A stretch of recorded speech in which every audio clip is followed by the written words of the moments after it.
The question is it as dry as it was in the 50s? And it might very well be. With months of extremely dry conditions, that and other questions seem to be the only things actually growing in Texas. Although many answers are unknown, one thing's for sure. This is the most devastating drought Texas has faced in several decades. According to my dad, this is as dry as he's ever seen it. Weeds won't even grow it so dry. I mean, our fields have never been this bare. It's been a struggle since David Kraft came home to the family farm near New Braunfels. With 2 droughts and a flood within the last 5 years, Mother Nature has not been kind.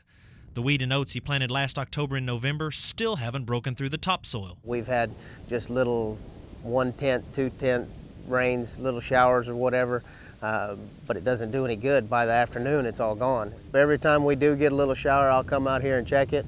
It doesn't even get wet enough down to the seed to even germinate it. Not too far away, Kraft's friend and farming partner Corvin Kreuzler has seen the water in his livestock tanks dwindle away. Here on the ranch, we have 7 tanks or 8 tanks, and we're down to 2. Our biggest tank is right now supporting probably 80–85% of our animal herd. The other tanks they've all been cleaned out and they're ready for the next rain. Though he and his father Melvin are optimistic that we are always one day closer to the next rain, the present dry conditions have put them, like many producers, in a dilemma. We're looking at how to get by the cheapest, when who knows, in another 30 days it could be the greatest weather that we've ever seen. So, that's our problem, but who wants to go out and spend $50, $60, $70 an acre on fertilizer when they don't know if they're going to get a rain to produce anything?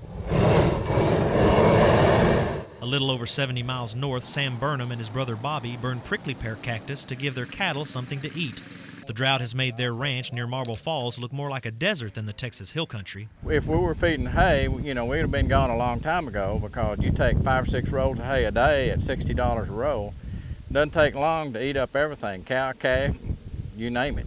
The prickly pears serve as the roughage. They have a lot of fiber in them, and if you notice, the cattle love them. You burn those old sticky spines off of them, and they'll eat them up. This, supplemented with protein cubes, keeps the cattle healthy until the rains come.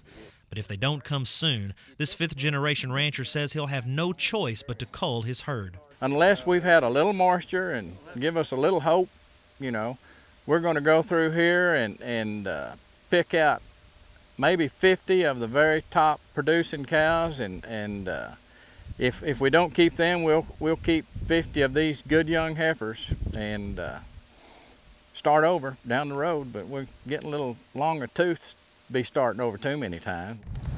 That's what we're dealing with. The Burnham's neighbor, Don Casey, finds himself in a similar situation, possibly having to sell cows who are descendants of his great-great-grandparents' herd. I'll probably cut back severely, keep a few of them, and see if I can hang on till it rains.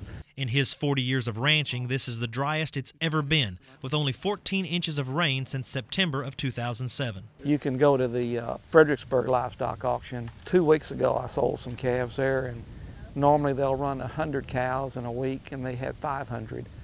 And I noticed one of them, 7 months bred, good young cow, sold for $300. Basically giving her away, but nobody has any grass. Many ranchers across the state are left with no other option but to haul their cattle to the sale barn. About 100 miles east of San Antonio in Hallettsville, the local auction has seen its monthly sale runs double from previous years. Weekly sales are a testament to the severity of the dry conditions. All of us in agriculture, whether you're farmer, rancher, we kind of live off the rainfall. We have to have it. It's a requirement, and we're accustomed to getting it. We're not that far from the coast, and we're used to getting 38, 40 inches a year, and we've been living on 10 or 12 inches, and that's not enough for us. Mike Heller is not only a partner in the Hallettsville Livestock Auction, but a rancher himself. He says if the drought doesn't evaporate by summer, many ranchers will face not only parched earth, but an uncertain future. We've got to get some rain before it gets hot on us, because if you get into June and July and August and hadn't had rain prior to then, it's really going to be bad. Though there may be tough times ahead, Texas producers are facing it like they have so many other adversities, with a mixture of optimism, humor, perseverance, and faith. Man, it's just time that you got to say your prayers at night and hope the good Lord will do something for you, and He will. At some point in time, we've been punished enough. I told my wife the other day I was tired of participating in this drought. I'm ready to participate in something else. Reporting for the Texas Farm Bureau, I'm Ed Wolf.